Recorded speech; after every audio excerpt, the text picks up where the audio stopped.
Greetings, my noble knights, it is I, Blaze Templar, and, well, here we are. This is an article I was meaning to do before. Disclaimer, I did not find this article on my own. It was actually given, I was given this information because I was looking up stuff on YouTube in regards to Sun and Moon, because obviously this is something that is very concerning to the Pokemon fans. Unfortunately, that video did not get correctly uploaded. There were some errors, and it did not go up properly. So, had to edit it, tried to edit it. Unfortunately, the raw footage wouldn't work. So here we are, remaking it, like for the third time, because I had to fix it twice. I don't think things are saving properly. Really, really annoying.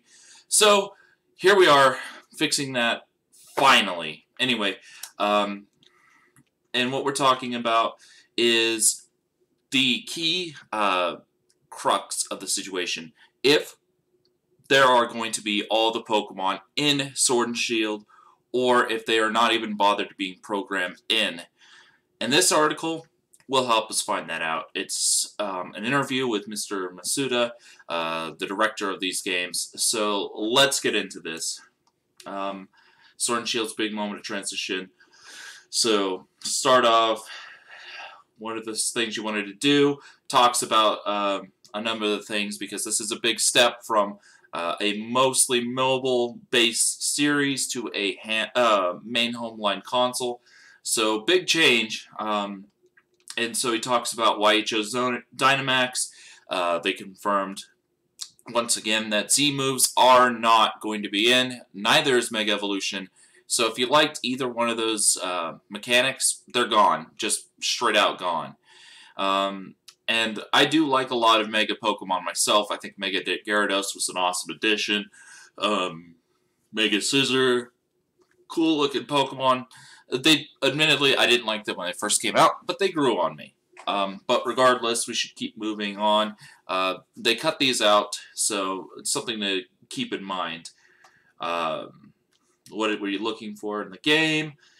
A lot of stuff there. I am trying to get through this quickly because I actually have some stuff I want to do this afternoon, or this morning actually. Concerns about what are you going to have in the post-game. They don't really say anything for what they have in post-game, just that there's apparently going to be a lot. There's going to be a bunch of stuff for battlers. It could just be the battle spot again, just with a slightly different coat of paint, that sort of thing. The Battle Mazen might return, maybe. Okay, and here's the real meat of the matter, the decision to limit the Pokemon Sword and Shield in the Galar decks only. Why do you think it's important to have that limitation? There are a couple of different parts to the thinking in this, but really the biggest reason is for the sheer number of Pokemon. We already have over 800 species, and there's going to be more added in these games. And now that they're on the Nintendo Switch, we're creating it with much higher fidelity and higher animations. This is actually, I just want to make a clear note, a misnomer. They made every Pokemon in 4K to future-proof these games back in X and Y. You can actually get those and pull them onto emulation, show them that way. It looks a little weird on the 3DS models, obviously, because you have a 4K model in a system not meant for that, but since the emulators can handle the much higher resolutions, it looks very weird, but it's obviously a 4K model. You can take a look at Arcanine from, like, Let's Go and compare it to these 4K models that are on, like, the 3DS titles, and they are remarkably similar. A little bit of touch-ups here and there, but these are the same ones. You can also compare them to the trailer of Sword and Shield. It is the same model. It's just been touched up. So I'm not buying that argument. They already have the Pokemon models. All they'd have to do is touch them up, and you're ready to go. Anyway, let's keep going. But more than that, it's coming down to the battle system. We're making sure we can keep everything balanced and give all Pokemon that appear in the games a chance to shine. Also not calling it, because 1, you can limit the Pokemon during the main run. Then afterwards, you can open up Pokemon Home. You're already doing this! So, it gives the new Pokemon a chance to shine. It gives the Pokemon in the region a chance to shine. Secondly, competitive play always has certain Pokemon rise to the top. X and Y had Talonflame, for example, the Megas.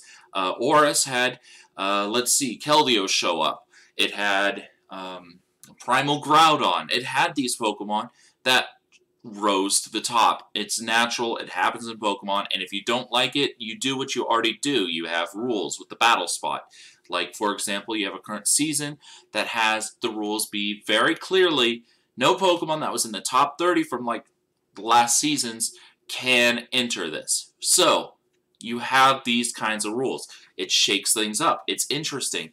You can't use this argument. I mean, even Smogon has something called a tier system, so you have things like your Landorus Therian, you have your Mega Scizor, you have your high-tier Pokemon in a certain tier. Then underneath it, you have like Empoleon, you have Bisharp, you have Mamoswine, you have these UU threats that can oftentimes do well in OU, but this is where they shine the most. RU, NU, PU, ZU, and of course Ubers, and even anything goes for Mega Rayquaza. Well, maybe the Mega removal wasn't entirely bad. It helps survive that, at least. But anyway, we knew at some point we weren't going to be able to indefinitely keep supporting all the Pokemon. Okay, now here is the thing that is most concerning. I need you to focus on this part, and this is basically what they're going to be doing moving forward.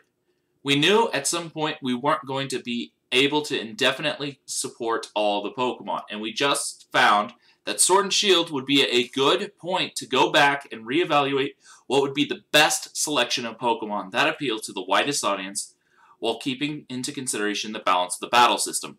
In other words, what this is saying is we're done making Pokemon games with every Pokemon. It's over. The dream is dead.